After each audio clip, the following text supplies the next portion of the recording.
Bonjour tout le monde, ici Christian. Je ne sais pas si pour vous, vous avez eu durant la dernière semaine plusieurs avertissements de mise à jour concernant PixInsight. Si c'est le cas, vous avez sans doute remarqué que si vous aviez des icônes de GragSpert sur votre bureau, ces derniers ne fonctionnent plus.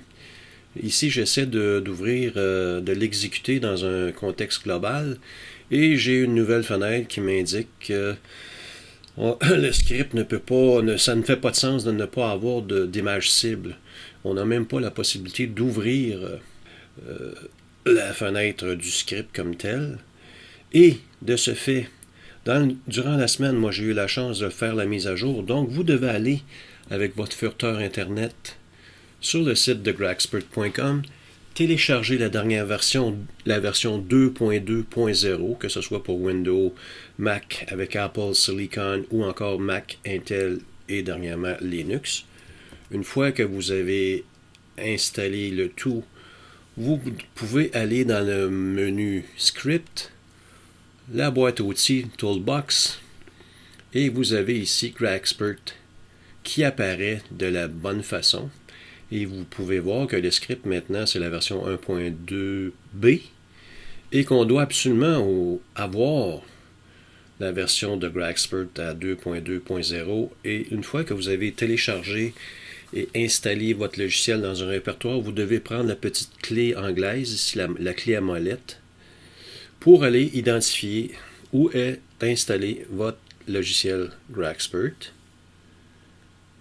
Je viens cliquer sur GragSpert sur mon Mac. Et là, j'ai aucun problème. L'avantage de la nouvelle version, c'est qu'on peut jouer sur la quantité de smoothness, de feather, d'adoucissement sur les bords, peu importe. Avant, on avait seulement le facteur à 0. Maintenant, on peut jouer avec. Essayez-le. Moi, je l'essaye à 0.50 puis à 0.005. On peut aussi changer, comme avant, le mode de correction, mais on peut voir le modèle d'arrière-plan et on peut ne pas remplacer la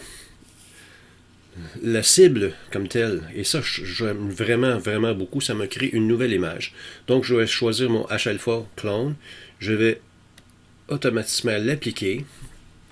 Et on va voir les résultats. Le logiciel va partir en arrière-plan. C'est un petit peu plus lent qu'avant, mais les résultats est vraiment, vraiment fort appréciable. Et on peut voir finalement le modèle d'arrière-plan, le dégradé qui se situait sur ma capture originale. On a le résultat ici que je trouve vraiment emballant. Je suis ébahi. Une nouvelle version qui est plus performante qu'auparavant. Si j'augmente le contraste, on voit très bien les nuages et l'arrière-plan qui a été détecté d'une très belle façon. Par la suite, on peut continuer de développer notre capture, etc., etc.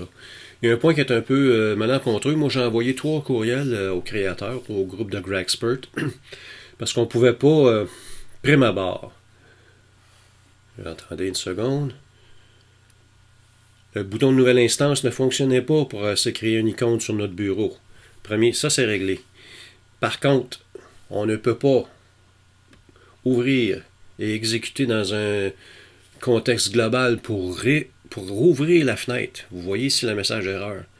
Donc, il y a des bugs dedans. Il est mal né comme mise à jour, mais il fonctionne très bien à travers vos scripts. Et si vous aviez des icônes de GragSpert selon votre espace de travail, mais vous êtes obligé de les détruire et d'utiliser le menu Script, Toolbox, et ainsi de suite.